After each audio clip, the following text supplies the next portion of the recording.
رقت عيناي شوقا ولطيبة ذرفت عشقا فأتيت إلى حبيبي فاهدأ يا قلب ورفقا صلي على محمد.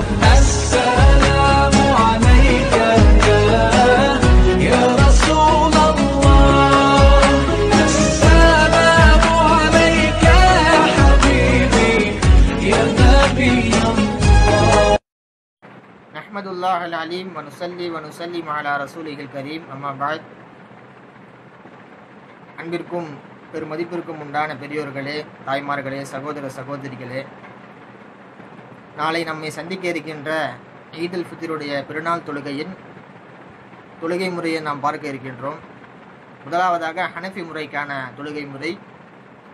ஆரம்பமாக நியத் செய்து கொள்ள வேண்டும். ஈதுல் ஃபித்ர் வாஜிபான இந்த 2 ரக்காயத்தை அதிகப்படியான 6 தக்பீர்களோடு கிப்லாவை முன்னோக்கி இமாமை பின்தொடர்ந்து அல்லாஹ்வுக்காக தொழுகின்றேன் என்று நியத் செய்து கொள்ளவும். தொழுகின்ற முறையை கவனியுங்கள்.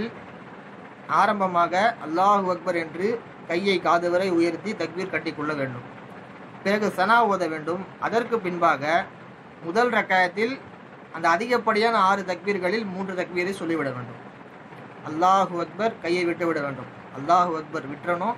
அல்லாஹு அக்பர் என்று சொல்லி 3ஆவதில் கட்டிக்கொள்ள வேண்டும். அதற்கு பின்பாக இமாம் வழக்கம் போல் சூரத்துல் ஃபாத்திஹா ஓதுவார், இணை சூரா ஓதுவார். அதை தொடர்ந்தார் போல் ருக்கு செய்துவிட்டு சுஜூது செய்துவிட்டு 2வது ரக்காயத்துக்கு வந்து விடுவார். 2வது ரக்காயத்திலும் அதே வளமை போல்தான் சூரத்துல் ஃபாத்திஹா ஓதிவிட்டு இணை சூரா ஓதிவிட்டு அதற்கு பின்பாக ருக்குவுக்கு செல்வதற்கு முன்பாக அந்த மீதமுள்ள 3 தக்பீர்களை சொல்ல வேண்டும். அல்லாஹு அக்பர், கையை விட்டு விடுவது. அல்லாஹு அக்பர், அல்லாஹு அக்பர், அல்லாஹு அக்பர் என்று சொல்லி 4ஆவதாக ருக்குவுக்கு சென்று விட வேண்டும். அங்கே கையை உறுத்த வேண்டிய அவசியம் கிடையாது. அதற்கு பின்பாக சுஜூது செய்துவிட்டு இமாம் வழக்கம் போல் தொழுகையை முடிப்பார். ஹனஃபி முறைக்கான தொழுகை சட்டம் அவ்வளவே. அடுத்தபடியாக நாம் பார்க்க இருக்கின்ற ஷாஃபி மதுஹபுக்குரிய ஈதுல் ஃபித்ருடைய பெருநாள் தொழுகை முறை. நியத் செய்கின்ற முறை. ஈதுல் ஃபித்ர் சுன்னத்து முஅக்கதாவான இந்த 2 ரக்காயத்தை அதிகப்படியான 12 தக்பீர்களோடு கிப்லாவை முன்னோக்கி இமாமை பின்தொடர்ந்து அல்லாஹ்வுக்காக தொழுகின்றேன் என்று நியத் செய்து கொள்ளுங்கள். நியத் செய்கின்ற முறை. ஈதுல் ஃபித்ர் சுன்னத்து முஅக்கதாவான இந்த 2 ரக்காயத்தை அதிகப்படியான 12 ரக்காயத்துகளோடு 12 தக்பீர்களோடு கிப்லாவை முன்னோக்கி இமாமை பின்தொடர்ந்து அல்லாஹ்வுக்காக தொழுகின்றேன். தொழுகை முறை. இமாம் வழக்கம் போல் அதே போல் அல்லாஹ் அக்பர் என்று சொல்லி கையை கட்டி கொண்டு விடுவார். அதற்கு பின்பு சனா ஓதுவார். ஷாஃபி மதுஹபை பொறுத்தவரையில் ஒரு சிறிய திருத்தம் ஹனஃபி மதுஹபை காட்டிலும். இங்கே 2மே சூரத்துல் ஃபாத்திஹா ஓதுவதற்கு முன்பாகவே தக்பீர்களை சொல்லிவிடுவார்கள்.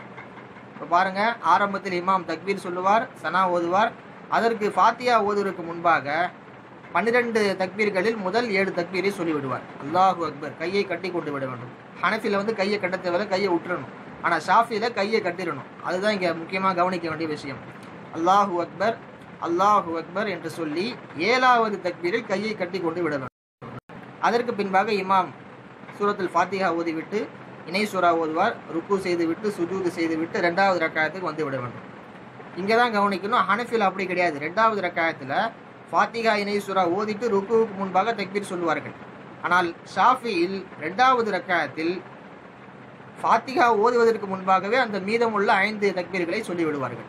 அல்லாஹு அக்பர், அல்லாஹு அக்பர் என்று சொல்லி கையை கட்டிக்கொண்டு 5வது முறையில் கையை கட்டிக்கொண்டு ஃபாத்திஹா சூரா இமாம் ஓதுவார். இணை சூரா அடுத்து ஓதுவார். அதற்கு பின்பு ருக்கு சுஜூது செய்துவிட்டு வழக்கம் போல் தொழுகையை முடிப்பார். அவ்வளவுதான். ஹனஃபி ஷாஃபிக்கான தொழுகை முறை ரொம்ப இலகுவானது. நாம் இதை பெரியதாக எடுத்துக்கொள்ள வேண்டிய அவசியம் கிடையாது. இன்ஷா அல்லாஹ் இந்த தொழுகை முறையை நாமும் கற்று பிறருக்கும் கற்றுக் கொடுத்து நன்மை அடைவதற்கு அல்லாஹ் ரப்புல் ஆலமீன் உங்களுக்கும் எனக்கும் தௌஃபீக் செய்ய வேண்டும். நாளை வர இருக்கின்ற ரம்ஜான் பெருநாள் நல்வாழ்த்துக்கள். அஸ்ஸலாமு அலைக்கும் வரஹ்மத்துல்லாஹி வபரகாத்துஹு.